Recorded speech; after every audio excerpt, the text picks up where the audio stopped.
Hello, hello! Aujourd'hui, nous allons parler vacances pour les éleveurs. Oui, oui, vacances. J'ai l'impression d'être une extraterrestre quand je prononce ce mot-là, hein, évidemment.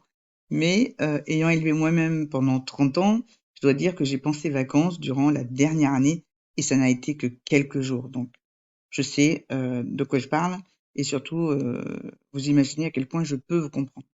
Parce que être éleveur de chiens ou de chats et partir en vacances demande une sacrée organisation et une anticipation des besoins de tous vos animaux et un budget assez important. Effectivement, vous pouvez pas juste laisser vos chiens ou chats comme si vous partiez faire des courses.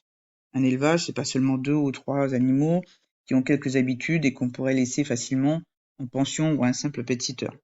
Alors voici quelques options pour vous permettre de partir sereinement. D'abord, le plus simple, la garde à domicile. On en a déjà parlé juste au-dessus, le pet-sitter peut être une solution. Il s'agit d'une personne qui peut venir s'occuper de vos animaux chez vous, ce qui limite le stress lié au changement d'environnement. Par contre, il faut absolument se méfier de ceux qui exercent cette activité avec très peu de compétences et surtout sans les qualifications nécessaires.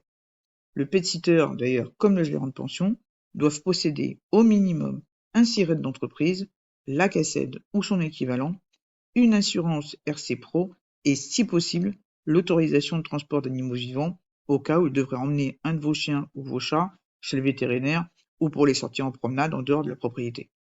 Mais le plus important est que ce pet-sitter ne doit pas être juste quelqu'un qui a eu 3 chiens dans sa vie ou a gardé le minot de mamie il y a 30 ans. Il doit absolument avoir des compétences en tout ce qui concerne une structure d'élevage ou de pension, savoir gérer une portée, être réactif en cas de problème, avoir de l'expérience dans la gestion de chiens ou de chats au caractère difficile, voire de chiens de catégorie, si besoin, et si possible connaître les gestes de premier secours animalier. Bref, une perle rare. Dans la garde à domicile, on a aussi ce qu'on appelle le remplaçant d'élevage. Il s'agit d'un véritable métier, un véritable savoir-faire, qui ne se limite absolument pas à de la simple garde. Il s'agit de laisser un cheptel qui peut être d'abord important, composé de mâles et de femelles reproducteurs, mais aussi des gestations en cours, voire des mises bas à assurer, sans oublier une activité de garde de chiens ou chats n'appartenant pas à l'éleveur en question et qui seront donc aussi sous la responsabilité du futur gardien. Il est donc inconcevable de déplacer tout ce petit monde à un endroit qui pourra les accueillir en totalité et encore moins d'en placer à droite à gauche. Là aussi, il faudra toutes les qualifications dont j'ai parlé juste au-dessus, mais en plus, il faudra impérativement quelqu'un qui ait de réelles compétences en matière d'élevage, de reproduction, de premiers soins vétérinaires, de comportement canin ou félin, et qui sache gérer l'urgence en cas de besoin. Pensez à poser des questions précises à la personne que vous prendrez pour garder votre élevage ou votre pension. Ensuite, il y a la possibilité des amis ou de la famille. Si vous avez des proches qui sont dispo, ils peuvent venir garder vos animaux pour s'en occuper à votre domicile. Contrairement à un pet-sitter, ce sont des connaissances, donc des personnes en qui, théoriquement, vous aurez naturellement confiance. Malgré tout, il est regrettable que, malheureusement, l'éleveur ou le gérant de pension fasse appel à ce type de profil sans prendre les précautions nécessaires et très souvent parce que c'est gratuit. Effectivement, trop souvent, ces personnes ne sont pas déclarées comme gardiens de la structure, estimant qu'elles ne devraient pas l'être parce que, justement, elles le font gratuitement. Alors je voudrais dire quelque chose d'important. Le bénévolat n'existe pas en entreprise. Il est absolument interdit s'il dépasse quelques heures, quelques jours, et que c'est normalement très très très ponctuel. Et quelques jours plusieurs fois par an, ce n'est plus du ponctuel, c'est du régulier. Donc non, vous ne pouvez pas prendre vos amis ou votre famille pour garder votre élevage ou votre pension pendant une semaine ou 15 jours pour partir en vacances sans les déclarer. À partir de ce moment-là, soit il lui faut prouver l'existence de la prestation, soit l'existence d'un échange de services. Et le plus gros souci est que très souvent, ses amis ou ses membres de la famille n'ont absolument pas les qualifications nécessaires. Or, je rappelle que même si la prestation pourrait être bénévole, il est obligatoire d'avoir les mêmes compétences que pour n'importe qui, c'est-à-dire un cassette ou l'équivalent, plus le SIRET, plus assurance RC Pro. Et ce n'est pas négociable. En cas de souci ou de litige, vous ne pourrez absolument pas compter sur votre assurance habitation pour vous sortir de là. Vous n'aurez que vos yeux pour pleurer, en particulier s'il y a un accident qui a lieu avec vos chiens, par exemple, ou vos chats, et des dommages causés à des tiers. Donc, famille et amis, Oui, mais à condition qu'il soit dans les clous niveau réglementation. Ensuite, il y a l'échange entre éleveurs. Il est possible de mettre en place un système d'échange avec d'autres éleveurs et donc de programmer les périodes pendant lesquelles vous serez respectivement disponibles l'un pour l'autre. Alors, si c'est un système idéal pour trouver un remplaçant de confiance et qui ait toutes les compétences nécessaires, il faut tenir compte de certaines choses et les anticiper. D'abord, l'éleveur doit être disponible à la période qui vous intéresse, ce qui veut dire qu'il ne doit pas lui-même avoir des contraintes, ou en tout cas pas des grosses contraintes. Ça peut être une nichée âgée de quelques jours, par exemple, à ce moment-là, qui l'empêcherait de se déplacer. Surtout s'il doit surveiller les vôtres, évidemment. Bon. Il ne doit pas être inquiet de savoir si quelque chose d'urgent peut se passer chez lui pendant qu'il est chez vous, surtout si la distance entre vous est de plusieurs centaines de kilomètres. La deuxième chose est une question purement sanitaire. Effectivement, n'oubliez pas que tout éleveur, même s'il exerce dans des conditions d'hygiène optimales, peut être ce qu'on appelle un porteur sain, c'est-à-dire quelqu'un qui peut amener dans votre structure des germes, voire des virus sans le savoir.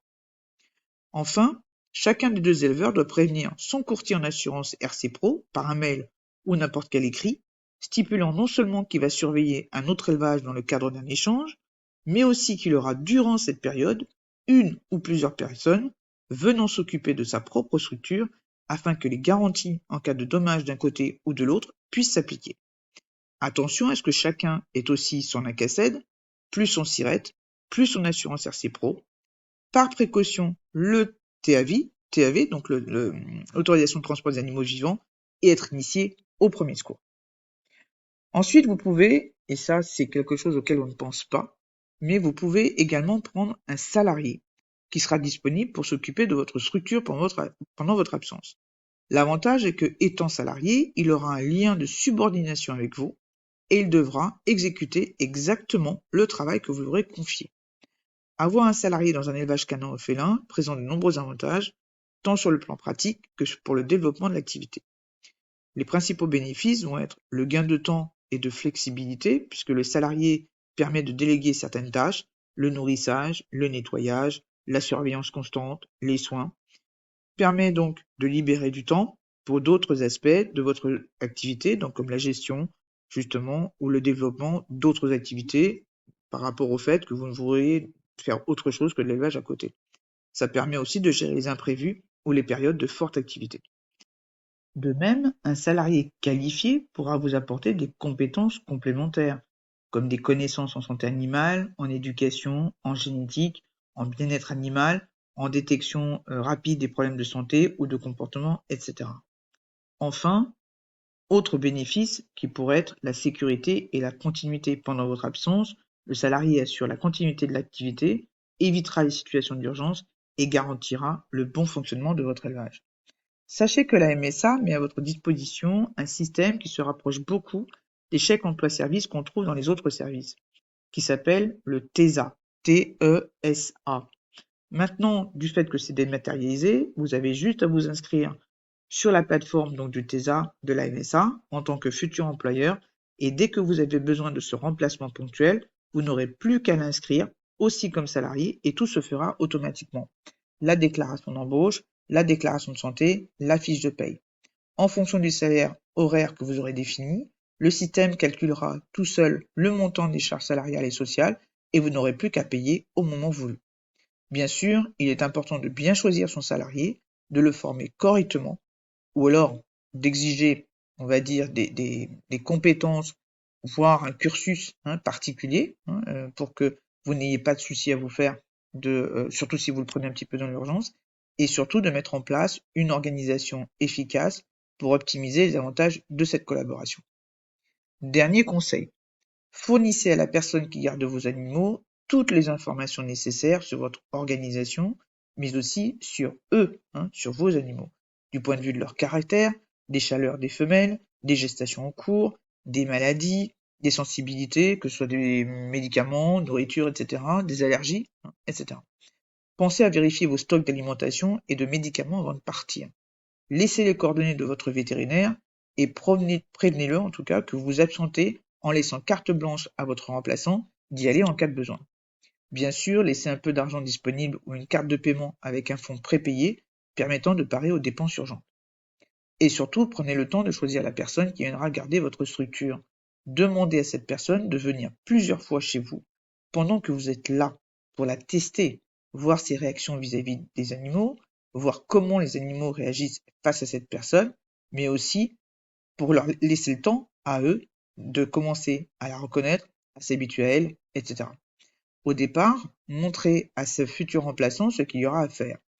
Puis, la seconde fois, laissez-le se débrouiller pendant 2 ou 3 heures, mais toujours en votre présence et en observation, si je puis dire. La troisième fois, laissez la personne gérer toute une journée alors que vous restez à proximité. C'est-à-dire qu'en fait, vous la laissez avec votre structure, mais vous vaquez vos occupations en jetant un œil de temps en temps. La fois suivante, laissez-lui les clés de la boutique pendant une journée, mais pendant que vous partirez à seulement quelques 50 km de là, pour être sûr que vous pourrez rentrer en cas d'urgence. De fait, vous partirez en vacances vraiment que la fois suivante. Entre la toute première fois et votre départ en congé, il peut se passer plusieurs semaines, voire plusieurs mois. C'est le temps qui vous sera nécessaire pour apprendre à connaître et à faire confiance à quelqu'un à qui vous laisserez vos animaux. Et vous devez prendre ce temps. Sinon, c'est la porte ouverte à de nombreuses déceptions, comme j'en entends souvent. Donc, anticipez votre voyage le plus possible. Ne prenez pas quelqu'un à la dernière minute en cata, c'est le meilleur moyen de tomber sur la mauvaise personne. Si vous suivez ces petits conseils, je suis sûr que vous pourrez partir en vacances plus souvent que vous ne le pensez. Allez, à bientôt et surtout, prenez des bonnes vacances.